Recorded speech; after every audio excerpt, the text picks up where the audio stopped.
Assalamualaikum warahmatullahi wabarakatuh. Salam sejahtera saudara yang mungkin baru pertama kali bersiaran langsung bersama kami dalam rancangan Salam Selangor. InsyaAllah kami kabarkan berita gembira untuk seluruh warga dan rakyat Selangor.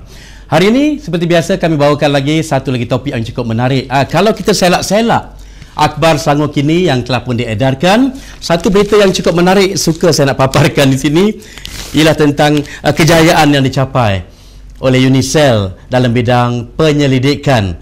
Ini merupakan satu lagi berita gembira kepada seluruh warga dan kaki tangan. UNICEF berusaha bersungguh-sungguh nampaknya untuk memberikan yang terbaik kepada anak-anak kita yang menuntut di Universiti Selangor.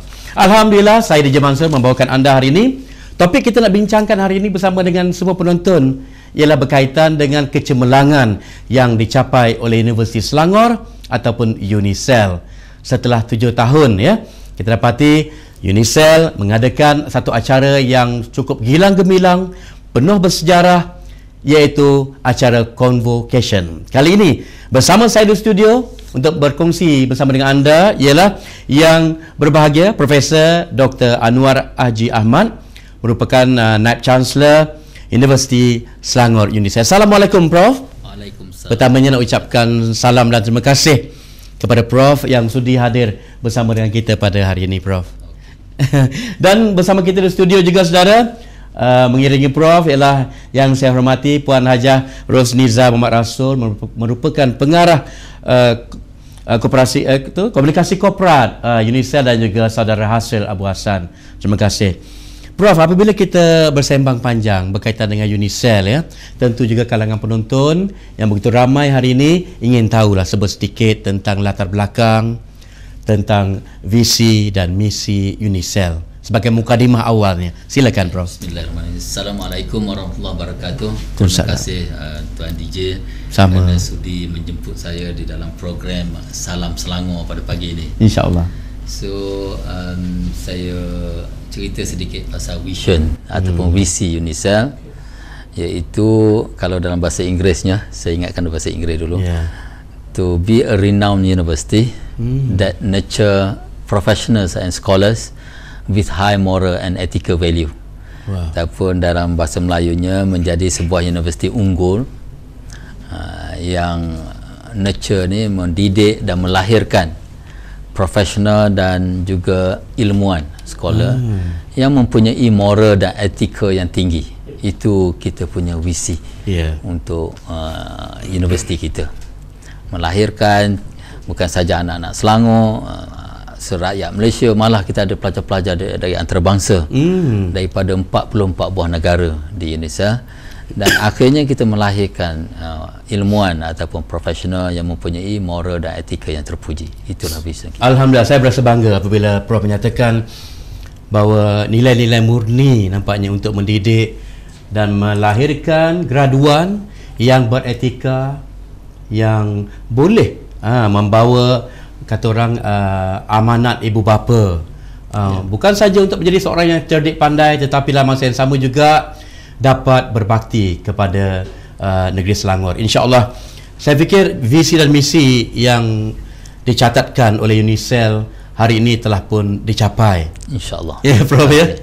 Dan kita lihat graduan-graduan yang dilahirkan oleh UNICEF juga hampir setiap tahun ya, kita dapati mereka berjaya menghadap dan menempuh dunia pekerjaan yang sebenar. Dan ini kita akan kongsikan lebih panjang lebar nanti. Baiklah Prof, saya juga kalau boleh nak kongsikan dengan penonton yang ingin mengetahui setakat inilah dari segi organisasinya UNICEF ini, berapa fakultinya, berapa ramai agaknya tenaga pengajarnya. Sekarang ni kita ada 8 fakulti, iaitu kalau 4 di Bestarjaya dan 4 lagi di City Campus, kita panggil di Shah Alam, Section 7. So sebenarnya kita ada dua kampus. Yang kampus besar dan cantiknya adalah di Bestarjaya. Di sana kita ada 6,000 lebih orang pelajar, dan di Shah Alam 5,000 pelajar lebih. So kedua-dua kampus itu kita ada 11,000 pelajar lebih. So dari segi bilangan pensyarah dan kaki tangan, kita ada lebih kurang hampir 1,000 1,500 kaki tangan pentadbiran dan 500 lagi kaki tangan pensyarah akademik ya. Itu tidak termasuk kaki tangan yang bekerja secara sambilan, terutamanya pensyarah sambilan yang memang sengaja kita ambil, kita panggil lecturer in practice, yang mana dia praktis kat luar dan masa kelapangan dia boleh datang mengajar di UNISEL. Jadi pelajar-pelajar boleh dapat kelebihan, mendapat menuntut ilmu daripada orang-orang yang berpengalaman yang sedang bekerja di luar. Itu saya rasa setup yang jarang ada di universiti lain. Kita panggil lecturer in practice. Dan juga kepada penonton, anda yang ingin berinteraksi bersama kami hari ini boleh menggunakan laman email, itu typekan saja salamselangorku@gmail.com. InsyaAllah segala pandangan pendapat anda, kalau ada nak kongsi pendapat, silakan. Dan satu perkara yang menarik, Prof, kalau kita nak mengimbau kembali bagaimana bermulanya UNISEL ini, sedikit daripada Prof. UNISEL ditubuhkan pada 1999, agak lama, 13 tahun dahulu. Tapi kalau kita ikut orang, 13 tahun tu baru nak masuk sekolah menengah, baru nak akhir balik. Jadi ditubuhkan dahulunya di Shah Alam sahaja. Dan kita fokus kepada industri masa itu, Universiti Industri Selangor namanya sebenarnya. Tetapi pada tahun 2011 kita bermula 2009 lagi, kita nak buat satu image baru kepada UNISEL. Dan pada 2011 kerajaan persekutuan atau Ministry of Higher Education meluluskan nama universiti kita kepada Universiti Selangor. Tapi ini tidak bermakna kita telah tidak mengambil berat kepada industri. Malah kita lebih lagi melihat kepada industri. Cuma kita menamakannya Universiti Selangor kerana banyak program-program yang boleh kita katakan tidak begitu 100% industry related. Dia lebih servicing industri lah. Industri juga servicing industri, macam education, business, health science dan juga art and design, mass comm yang kita introduce. So dia lebih kalau kita kata Universiti Selangor tu lebih reflect kepada program-program yang ini. Tetapi kita kekalkan program-program seperti engineering, bioteknologi, sains, multimedia dan sebagainya, itu masih kita kekalkan. Malah lebih kita buat dia lebih hebat lagi sekarang. Saya bila lihat atelier leher yang Prof pakai hari ini, dia memberi impak yang besar. Pertama dari segi warna dan juga logo. Apabila dia dah di-rebrandingkan semula, bagaimana agaknya pembawaan UNISEL menjadi universiti Selangor? Kita tukar daripada kalau warna asalnya kepada yang lebih belia, ceria, color muda, orang muda. Yang mana saya rasa pelajar-pelajar daripada art and design, mass comm, dia lebih glamorous, lebih vibrant, dibanding dengan pelajar engineering, pelajar sains, dia lebih studious style, lebih serius nampaknya. Itu saya suka dari pelajar mass comm, pelajar art and design, pelajar education. Dia lebih berani ke depan dan tidak begitu, bukan tidak serius, lebih senang, mudah bercampur dengan public sebab memang bidang dia bidang social science. So itu ketaranya kita lihat. Tapi alhamdulillah dari segi science, engineering, research dan sebagainya kita masih kekalkan, malah lebih hebat. Dan baru-baru ini Tan Sri Khalid sebagai pengerusi Lembaga Pengarah dan juga Datuk Menteri Besar Selangor melancarkan kolokium yang kita adakan di Shah Alam, di mana hampir 100 paper dibentang di dalam kolokium tersebut selama 2 hari. Dan penyelidikan tu hanya semuanya dihasilkan penelitian oleh pensyarah-pensyarah dan juga researcher master sampai PhD yang ada di UNISEL. Alhamdulillah. Baiklah, kepada anda yang mungkin sedang berada di rumah ataupun sedang berada di dalam Dewan Chancellor Kampus UNISEL Bestari Jaya, sekarang ini anda sedang menyaksikan rancangan Salam Selangorku terbitan TV Selangor untuk berkongsi lagi sedikit kejayaan dan kecemerlangan UNICEL. Kepada ibu bapa terutamanya, tentu mengharap atau meletakkan satu harapan yang begitu tinggi kepada UNICEL. Bagaimana Prof daripada peringkat awal hingga kini? Memang UNICEL ini ditubuhkan untuk mendidik anak bangsa, bukan sahaja untuk negeri Selangor tetapi untuk seluruh negara.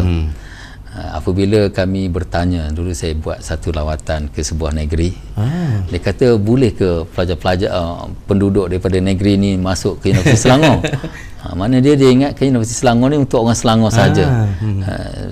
Yang saya sebut tadi, Universiti Selangor ni untuk semua rakyat Malaysia. Walau bagaimanapun kita mempunyai lebih kurang 50% lebih daripada penuntut di Universiti Selangor adalah rakyat negeri Selangor. Itu dia. Bukanlah kita bagi keutamaan kepada rakyat negeri Selangor, tapi mungkin rakyat negeri Selangor dia lebih kenal negeri Selangor. Dari pengambilan yang lepas, yang paling ramai daripada negeri Selangor 53%. Yang kedua daripada wilayah Persekutuan Kuala Lumpur. Makna dia mereka ni lebih dekat dan mengenali UNICEL dibanding dengan pelajar-pelajar daripada negeri Perak. Saya ingat negeri Perak yang ketiga dari segi pengambilan tu, dan Johor selepas tu. Alhamdulillah. Alhamdulillah mereka mungkin selepas membaca berita-berita, banyak berita-berita yang kita dengar di surat khabar, dia datang sendiri melawat UNICEL dan melihat apa perkembangan sebenarnya. Perkembangan mutakhir ni sangat memperansangkan.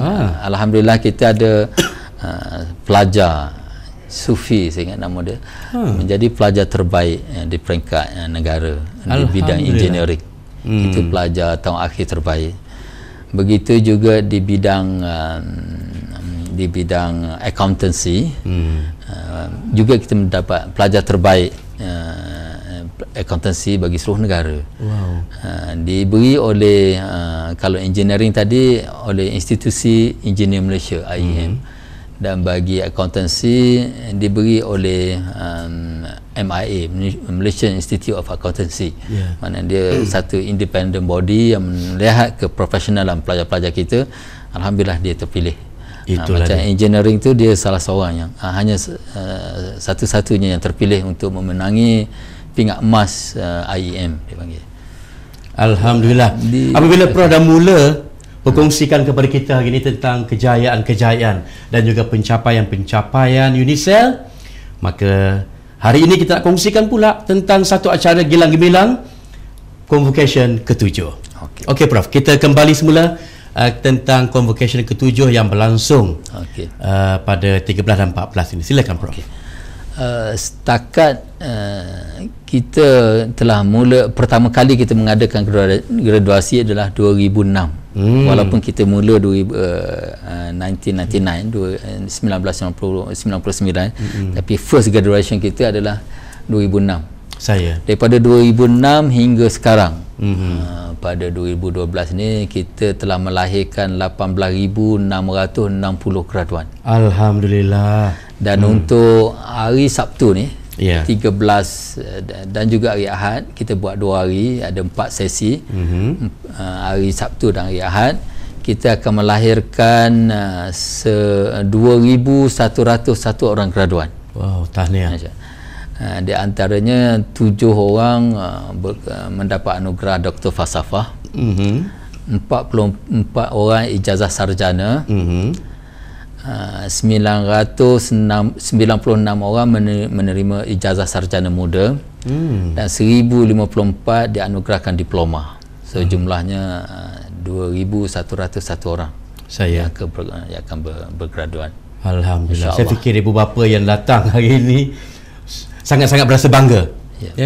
Bangga atas pencapaian anak-anak mereka masing-masing, tak kira dari mana sekalipun. Begitu juga dalam kalangan akademik, para pensyarah terutamanya. Okey, kalau kita lihat kepada convocation yang mungkin berlaku di mana-mana universiti di negeri Selangor, apa kelainan convocation di UNICEL kali ini?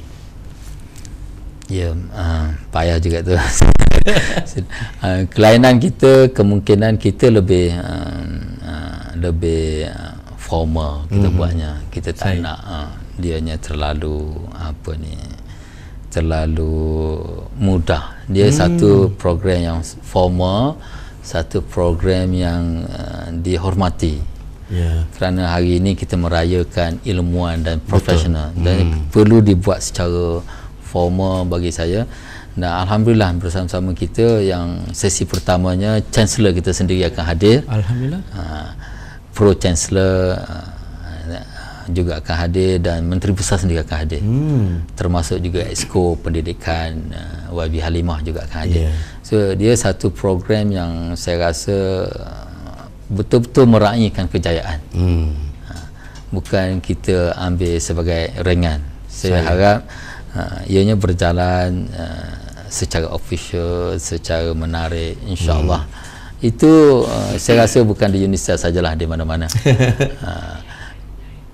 Kelainan kita juga adakan pesta sebelum itu, dan juga kita pesta kita program-programnya banyak menjurus kepada pendidikan, nurturing. Bukan saja pelajar, mungkin juga ibu bapa dan masyarakat setempat yang ingin menghadiri pesta itu boleh menghadiri aktiviti-aktiviti yang berbentuk ilmiah. Alhamdulillah. Dan membentuk kepribadian dan sasiah keinsanan manusia itu sendiri. Prof, apabila kita hadir dalam sesuatu majlis convocation biasanya kan, ramai yang nanti tertunggu-tunggu. Siapakah agaknya yang akan menerima anugerah-anugerah tertentu yang akan dinobatkan pada kali ini? Mungkin Prof ingin ulas sedikit. Nama tu kita tak boleh anal lagi lah sebab dia tak suspend. Dan kita ada anugerahnya 4 anugerah tahun ni. Tahun lepas 3 anugerah. Ini saya kata kelainan. Satu lagi tahun ni 4 anugerah. Itu kejutan. Kejutan.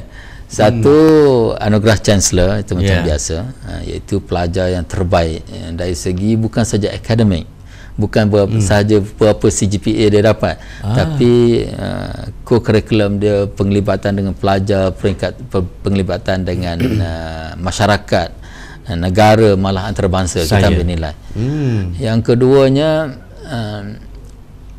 anugerah pengerusi ataupun pengerusi board of director, iaitu Menteri Besar sendiri.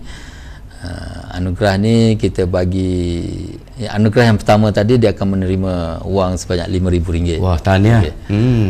Wang tunai RM5,000 bersama dengan trofi dan sebagainya lah. Yang kedua anugerah pengerusi, berapa wang tunai dia? RM3,000. RM3,000. Dan yang ketiga anugerah Naib Chancellor.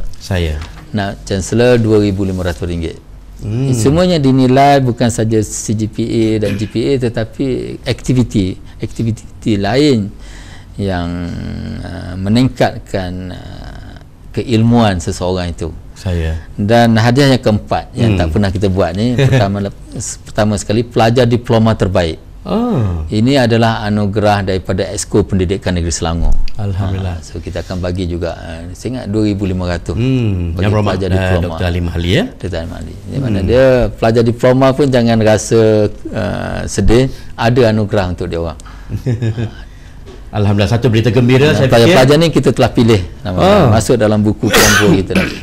Okey. Prof, saya suka sangat apabila Prof menyebut tadi bahawa adanya peragaan-peragaan, anugerah-anugerah yang dinobatkan kepada para graduan kali ini, dan ada satu kejutan-kejutan, insya-Allah. Dan ini bagi saya mungkin memberi rangsangan lagi kepada para penuntut di UNISEL untuk anda buktikan bahawa anak Selangor boleh melakukannya, insya-Allah. Okey Prof, kita kembali sekarang ini kepada satu dunia realiti.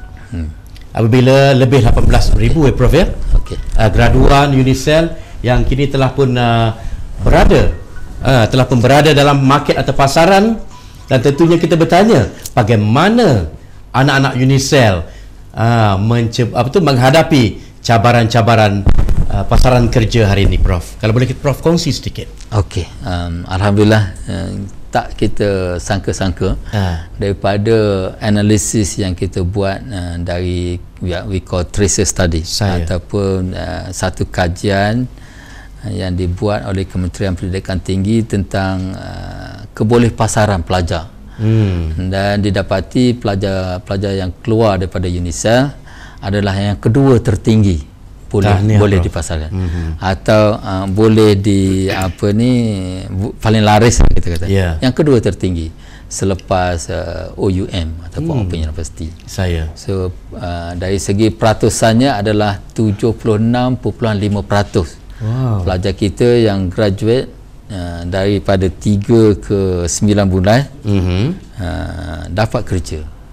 Itu satu kadar yang sangat tinggi. Sangat tinggi saya fikir, ya. Sangat tinggi. Tahniah Prof kerana ini membuktikan kualiti yang menjadi teras utama UNICEL telah pun terbukti dalam masyarakat kita hari ini.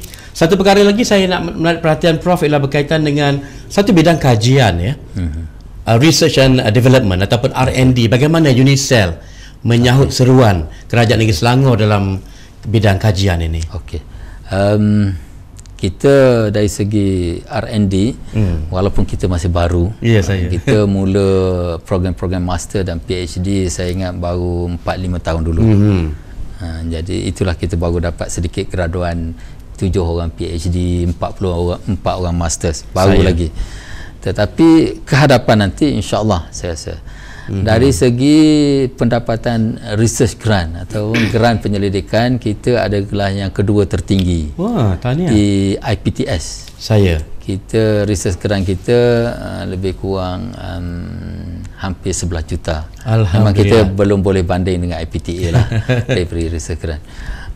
Walau bagaimanapun saya rasa itu satu juga pencapaian yang mana research grant kita kebanyakannya daripada industri. Mungkin kita payah sikit nak dapat daripada kementerian lah. InsyaAllah kita akan berusaha ke arah itu, Prof, ya. Hampir 60% kita adalah daripada industri, selebihnya daripada kerajaan negeri, dan cuma 1-2 kita dapat grant Kementerian Pendidikan Tinggi. Alhamdulillah lah, akan datang ni kita akan cuba lagi. Okey, jadi kepada anda yang ingin mengikuti siaran secara langsung Majlis Convocation UNICEL ataupun Universiti Selangor ini dari Dewan Chancellor kampus UNICEL di Bestari Jaya ataupun di Batam Bajuntai, Kuala Selangor, saksikannya menerusi www.selangorku.com. InsyaAllah kami akan bawakan secara langsung. Siarannya bermula Sabtu ini pukul 8 pagi, insyaAllah. Okey, satu lagi pengiktirafan saya fikir saya nak kongsikan juga bersama penonton. Pengiktirafan di peringkat dunia terhadap UNICEL. Bukan saja begitu ramai pelajar-pelajar asing yang kini berada menuntut di UNICEL, tapi sudah ada satu pengiktirafan. Bagaimana, Prof? Sebelum pada itu saya sebut satu research yang Prof tambah lagi tentang kajian itu permotoran, industri permotoran. Itu salah satu research yang pelajar-pelajar engineering sedang buat. So kita ada memasuki pertandingan Pro 2 Eco Challenge baru-baru ni, dan kita memenangi pertandingan kereta yang paling jauh, kereta Pro 2 yang kita modify engine-nya dan boleh pergi paling jauh, iaitu tempat pertama paling jauh. Kita boleh pergi sejauh 56.6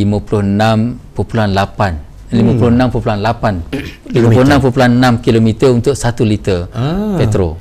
Itu satu pencapaian yang agak bagus saya rasa, sebab kebanyakan keretanya lebih kurang 40 saja.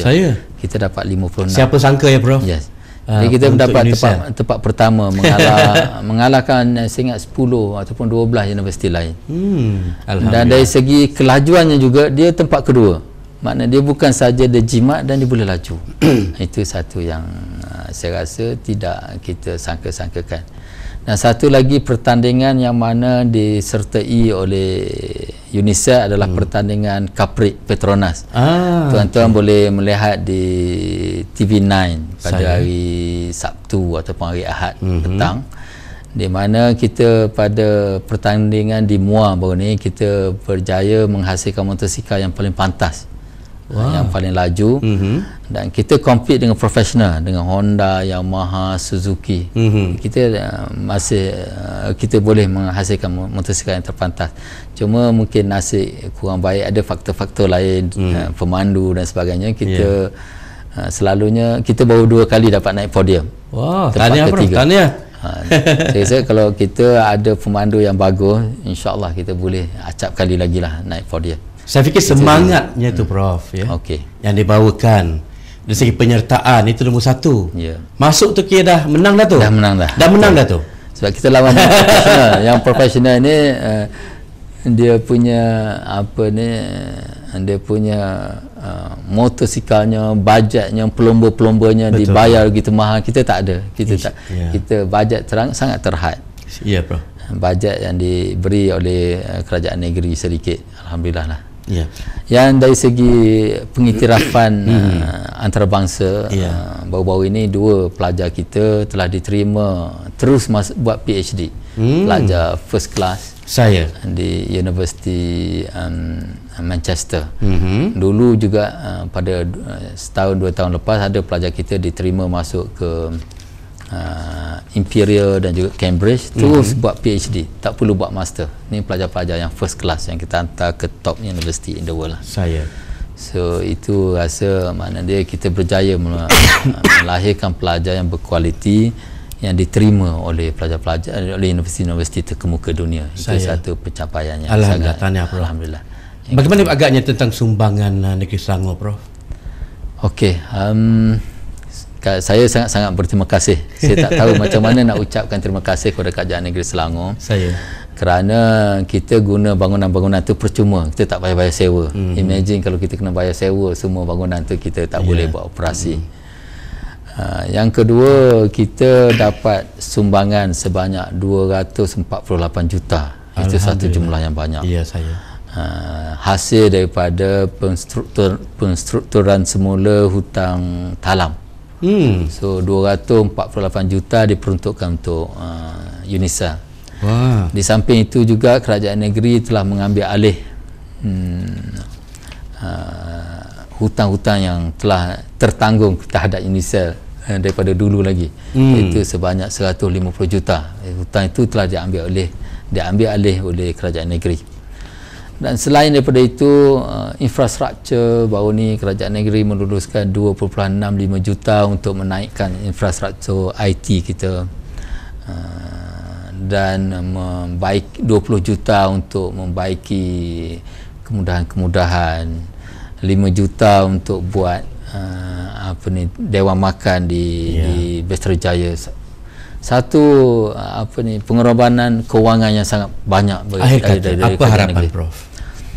Akhir kata, saya rasa mudah-mudahan sumbangan daripada negeri ini diteruskan, kerana melahirkan modal insan ini memerlukan modal yang banyak.